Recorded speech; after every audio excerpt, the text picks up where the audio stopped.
Alrighty, well, this is the new field.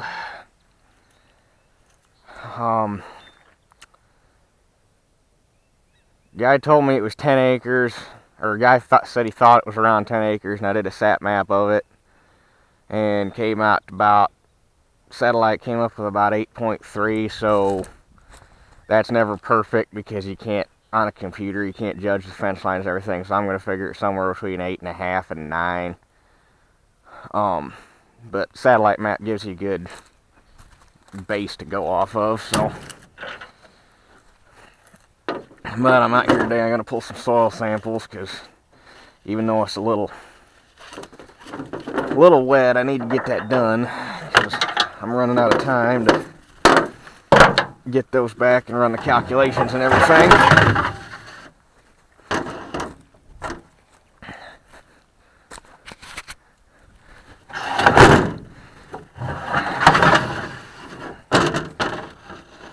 This field was last farmed, I think it was 2 years ago, or something like that. Nice of the power company to come out here and make a mess. But, there, that'll work. Yeah. Last farmed 2 years ago, and the kid that farmed it ticked the landlord off and kicked him off, and the guy I got that 13-acre field from that I took the last video of soil sampling in is friends with the guy that owns this, so he talked to him and he got him to rent it out to me. So it's worked out kind of handy. One guy's gotten me almost, let's see, 13, 24, got me almost 30 acres, actually over 30 acres, it'd be like 32 acres in the last year.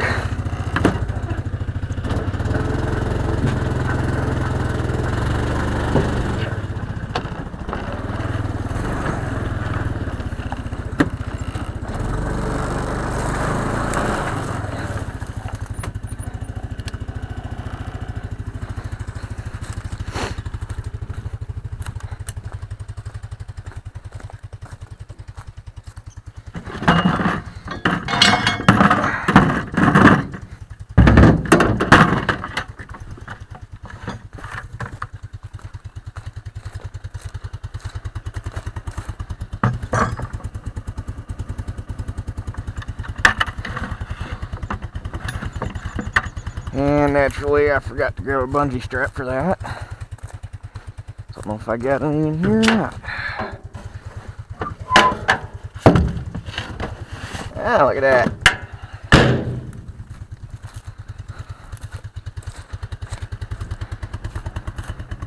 Except it might be too short. Doggone it.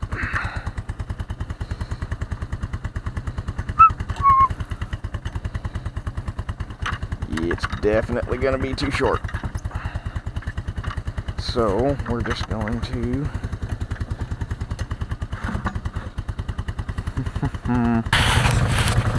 okay, now we're good.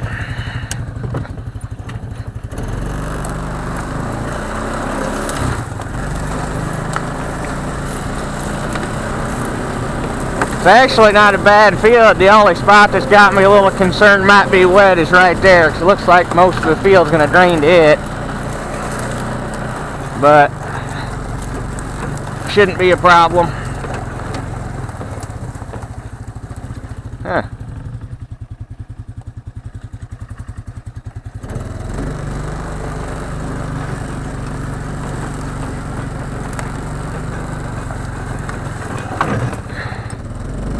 Put both them poles in new.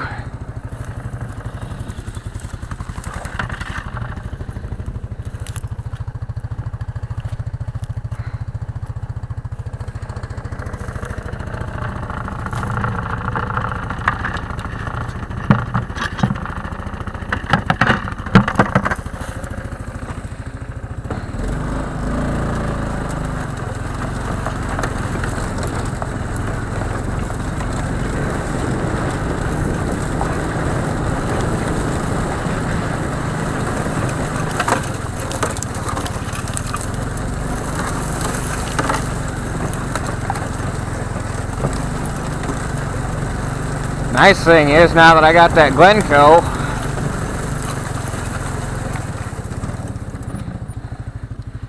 and damn, that shit is kind of tall. Maybe I do want to chop this before I do anything with it.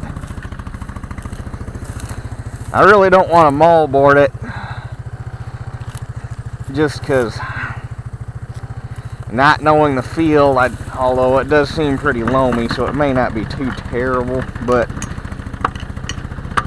it's just so much easier to work down spring chiseled ground than it is spring moldboarded ground.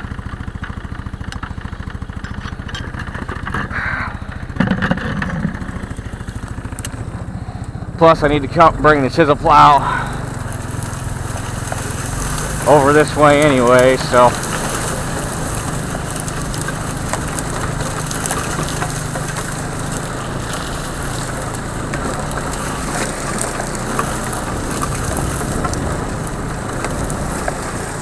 Yeah, looks like there's a wet spot too.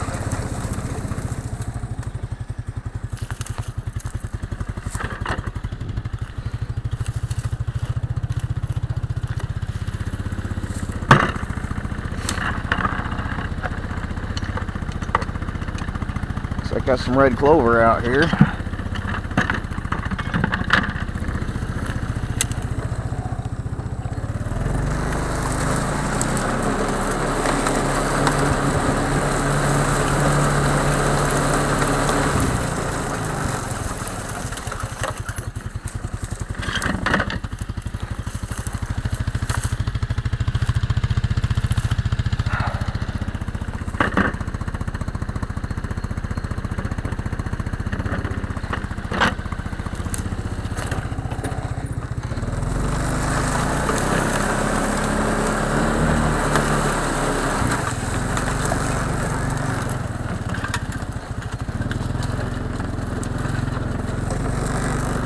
I'm thinking someone was out here screwing around that wasn't supposed to be out here screwing around, judging by them tire tracks.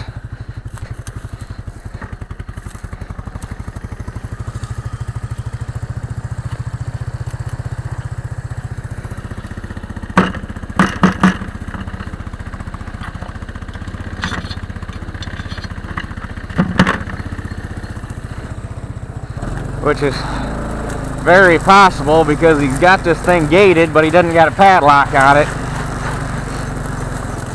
I'm thinking I might ask him if he'd mind if I put a padlock on it, just so I don't have people out here screwing around while I got stuff growing. Holy crap.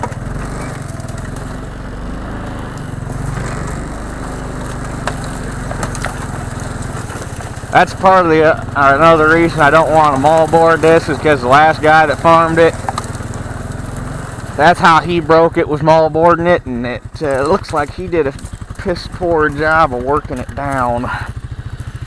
So it'd be a whole lot easier to get it smoothed back out if I chiseled it. It wouldn't be so bad if it was square, because I can moldboard it in the opposite direction, but it's kind of rectangular, and that would just take forever. And I'd have to plan against because I'd moldboard it this way and plan it this way, and that would just be a rough ride. See, that was 6.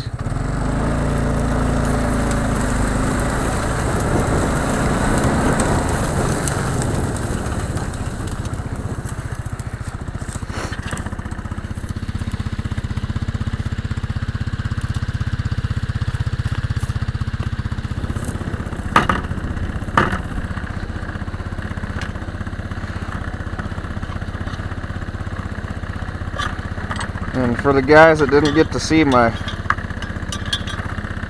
last video of sampling, since I've picked up quite a few subscribers since then,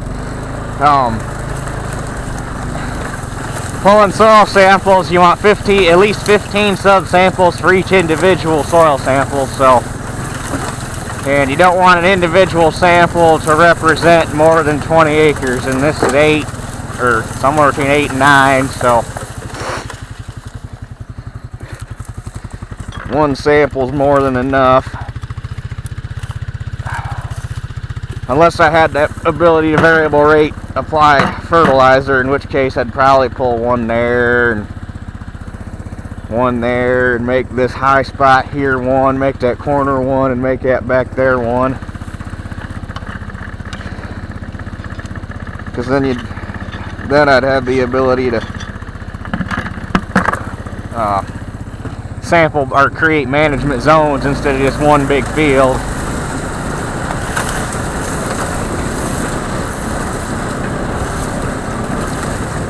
But since I don't have a variable rate apply fertilizer, we're just going to do it the old-fashioned way.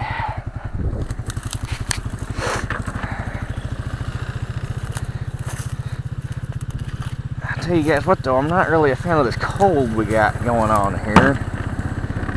I didn't check this morning, mainly because I didn't really actually want to know how cold it really was, but I think it's somewhere around 35 to 35 degrees.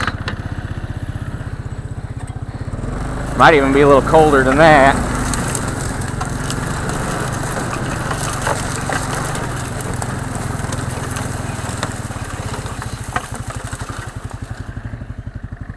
I think that was 9. Yeah, because 7 would have been, yeah, we're 9.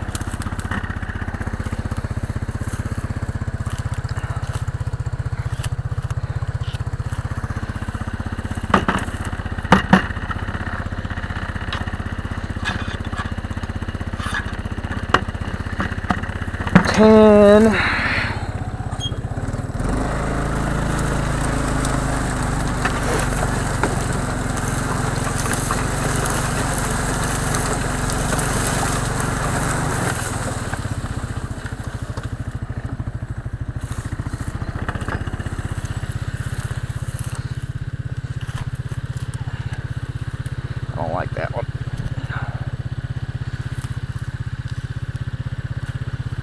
That's more better.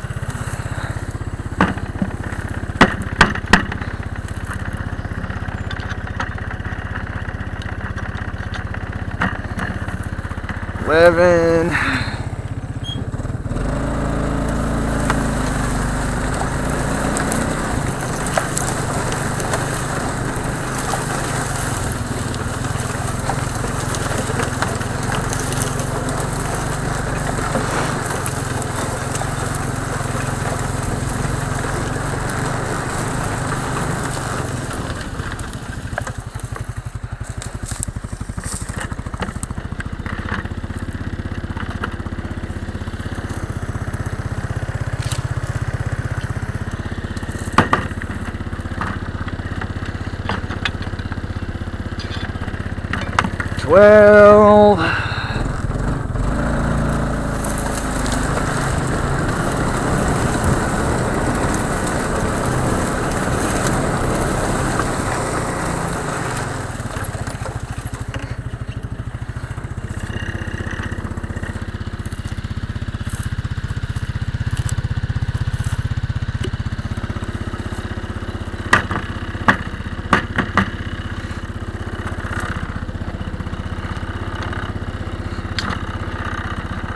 $13.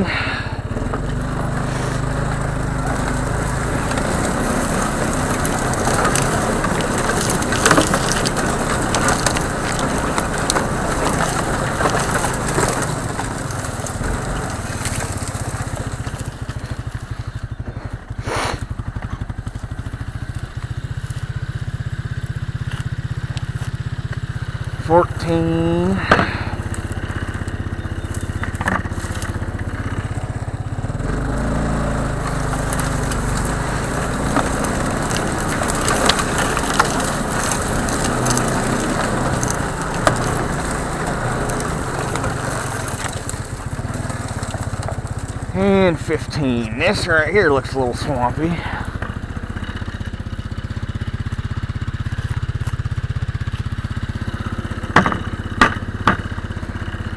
But I specialize in picking up the shit that nobody else wants to farm, so.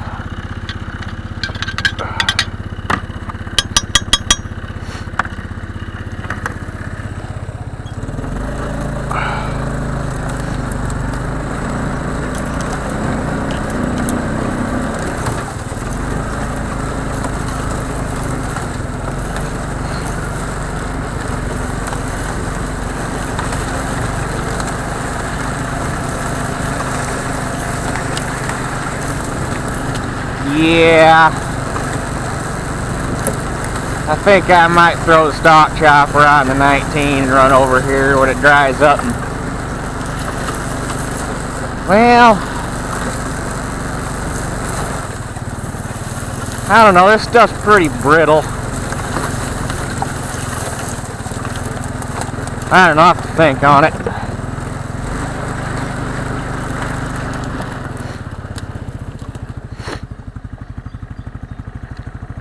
See how that dries up. I may have to leave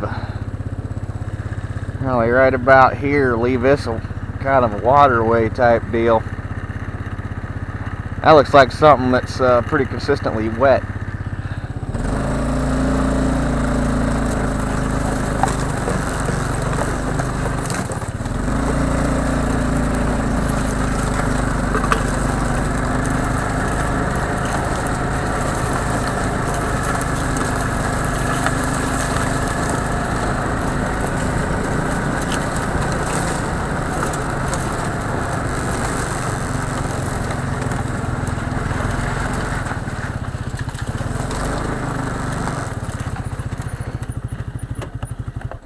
All right.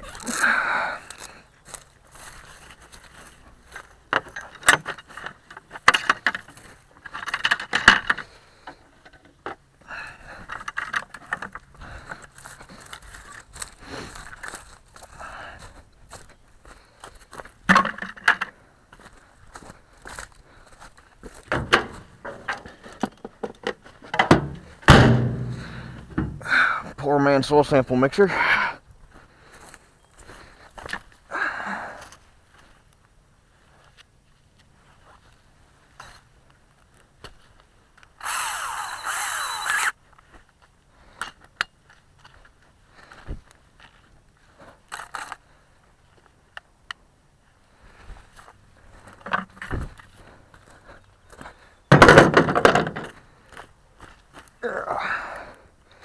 This is going to be tough.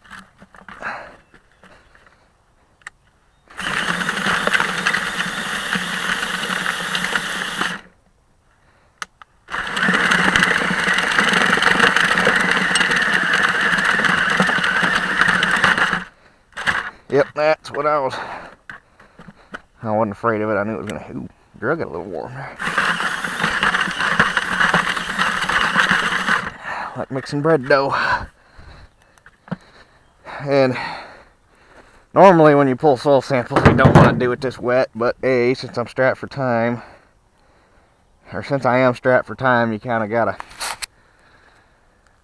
do stuff that you wouldn't normally do. But when I pull soil samples a little damp like that, what I do is I go home and lay them out in the shop, and I got a heat lamp I put on them to dry them out a little bit.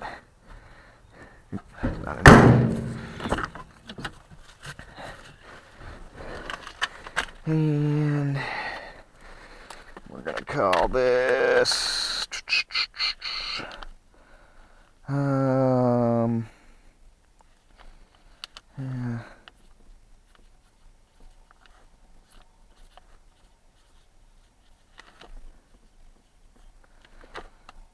We're gonna call it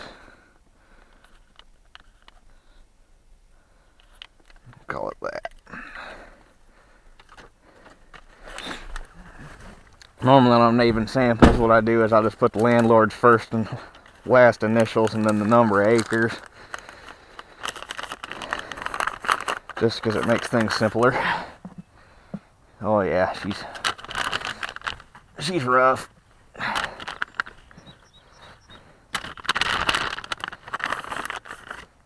Just gotta make sure I got enough to fill the back to the line.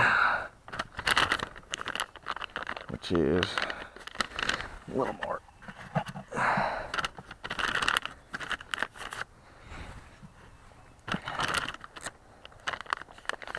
I'll call that good.